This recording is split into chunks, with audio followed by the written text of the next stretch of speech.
Would you like a fruit cup first?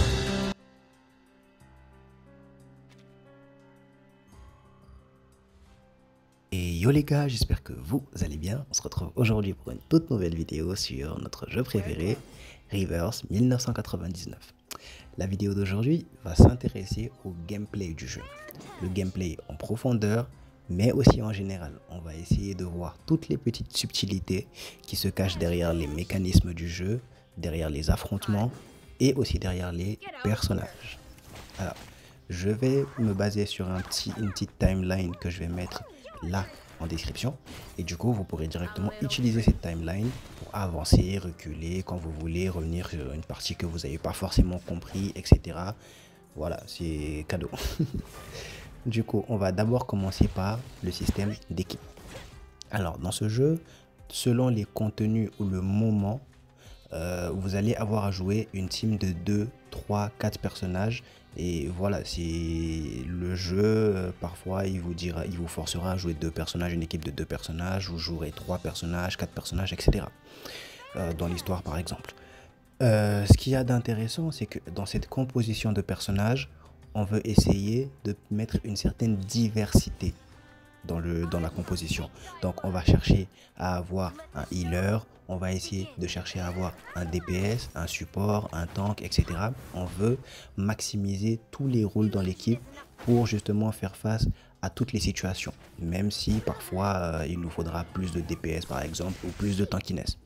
Du coup, le jeu se base sur un système qui fait que même les healers apportent des dégâts, c'est-à-dire que tous les personnages ont à peu près 2 voire plusieurs rôles de plus, pas seulement un. Donc vous allez, ne soyez pas étonnés que des healers soient en même temps DPS, que des supports soient en même temps DPS, que des tanks soient en même temps healers, etc., etc. Ne soyez pas étonnés, c'est monnaie courante dans le jeu. L'équipe, excusez-moi pour la petite coupure, mais il y avait ma petite soeur qui pleurait en fond et c'était pas terrible pour la vidéo. Du coup j'ai essayé de me déplacer et excusez-moi du coup pour ça. On reprend, je vais pas raconter ma vie non plus. Du coup, on continue toujours dans la même optique de composition d'équipe.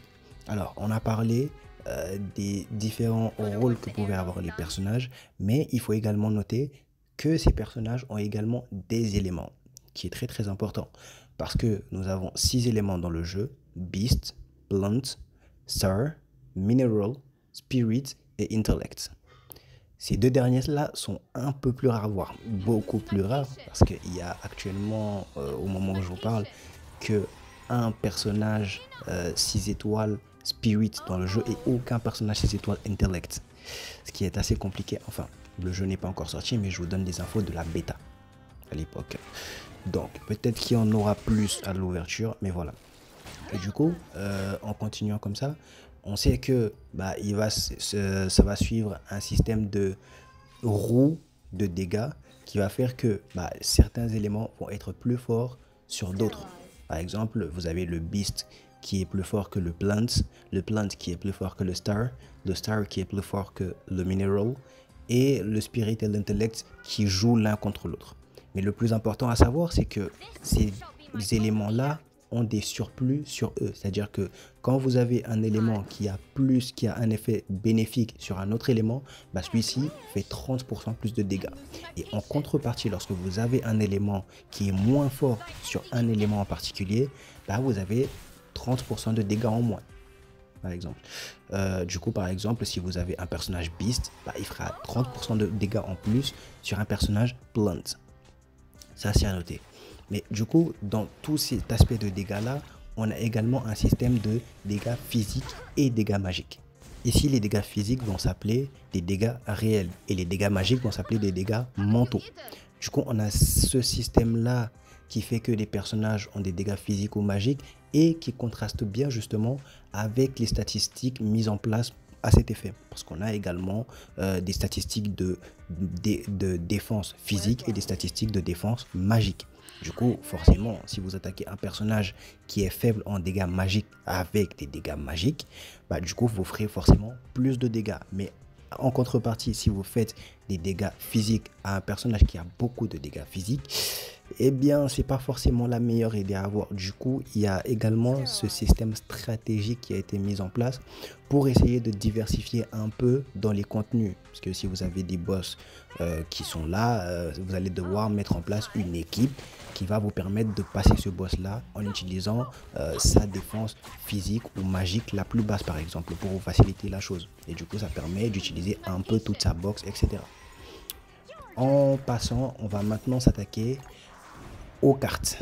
Les cartes qui sont l'aspect le plus important du jeu et peut-être le plus compliqué, même si c'est pas compliqué en soi, parce que enfin ceux qui ont joué à 7DS Grand Cross à l'époque ne seront absolument pas perdus, mais vraiment pas du tout, parce que ça suit le même schéma.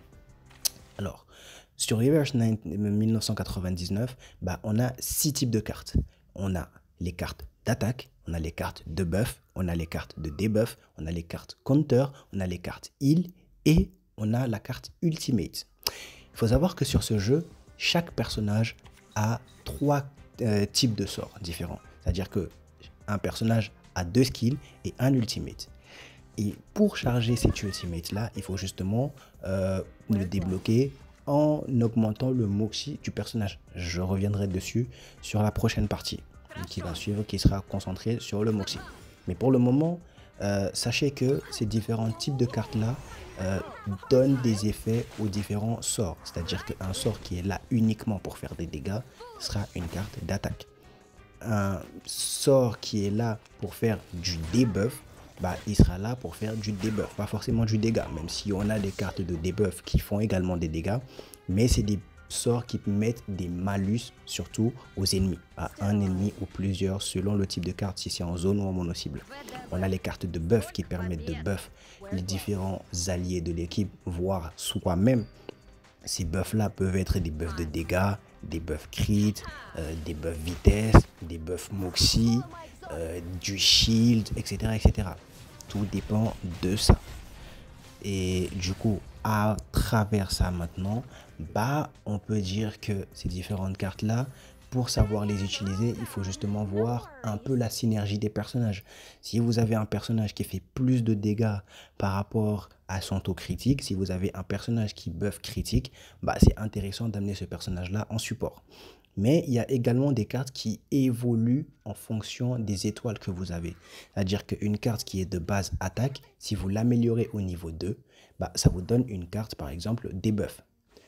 C'est le cas d'un personnage comme Drevis. Drevis qui, son S1, ne fait que des dégâts au niveau 1, mais si vous l'augmentez au niveau 2, à partir du niveau 2, ça devient une carte debuff qui place la pétrification. C'est intéressant également de voir cet aspect-là des cartes et des personnages. Donc vous avez ce système-là qui également apporte un plus au côté stratégique du jeu.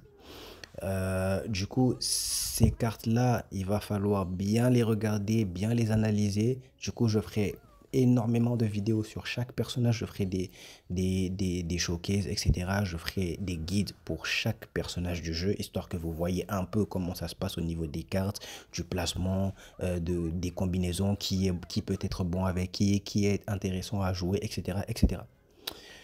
Donc, je pense avoir fait le tour au niveau des cartes. On va maintenant passer au côté Moxie. Le Moxie, qui, je le rappelle, est la partie la plus intéressante de tout, plutôt, je dis intéressant, la plus importante de tout le gameplay. Parce que, par exemple, vous avez des personnages qui sont... je sais pas si ça se dit, mais qui sont là en rôle de burst DPS. Les burst DPS, qu'est-ce que c'est? C'est des personnages qui sont là pour faire des dégâts sur leur ultimate. Et ces personnages-là sont assez compliqués à jouer si on n'a pas forcément de personnages qui buff ou débuff le Moxie. Le Moxie, comment on en obtient? Le Moxie, en fait, c'est la jauge, les petits points que vous voyez sous la barre de PV des ennemis, des ennemis et des alliés. Du coup, ces petits points jaunes, ils sont au nombre de 5. Et en utilisant un skill, une carte, en bougeant une carte ou en augmentant une carte, vous gagnez un Moxie. Et du coup, ça permet que sur le personnage dont vous utilisez la carte, bien sûr. Si vous déplacez une carte de Regulus, par exemple, bah, vous aurez un Moxie sur Regulus. Vous ne l'aurez pas sur un autre personnage. Donc, c'est intéressant de voir justement comment utiliser les cartes, à quel moment, pourquoi, pour essayer de monter le plus vite possible, par exemple, le Moxie de votre burst DPS pour qu'il fasse très mal très vite. Mais il y a également une autre façon d'avoir du Moxie qui n'est pas forcément évident, mais il y a des personnages qui buffent et débuffent le Moxie, c'est-à-dire qu'il y a des personnages qui donnent du Moxie soit à eux-mêmes, soit à leurs alliés, ou qui réduisent les Moxie des ennemis. C'est le cas par exemple pour Voyager qui réduit le Moxie des ennemis. Regulus également retire du Moxie aux ennemis en faisant du crit sur son S2 je crois. En buff Moxie, il y a Regulus qui se donne également du buff quand il perd son passif, son buff. Il y a Mrs. New Babel qui se donne, qui donne du Moxie sur son S1, si je ne me trompe pas. Il y a Leilani qui donne du Moxie à toute l'équipe grâce à son passif, qui est une 3 étoiles, qui est d'ailleurs très intéressante. Je ferai une vidéo sur elle. Du coup, voilà, il y a ce système-là qui fait que bah, c'est intéressant aussi d'essayer de gérer ces jauges de Moxie-là pour essayer justement d'appliquer les ultimates des personnages pour faire un maximum de dégâts très vite et essayer de jauger un peu comment ça se passe. Donc, voilà un peu tout ce qu'il y a à savoir autour du gameplay de Reverse 1999. J'espère vraiment que la vidéo vous a plu et surtout qu'il vous a aidé. Si c'est le cas, bah, un petit like, abonnez-vous et on se retrouve pour les prochaines vidéos sur le jeu. Tchuss!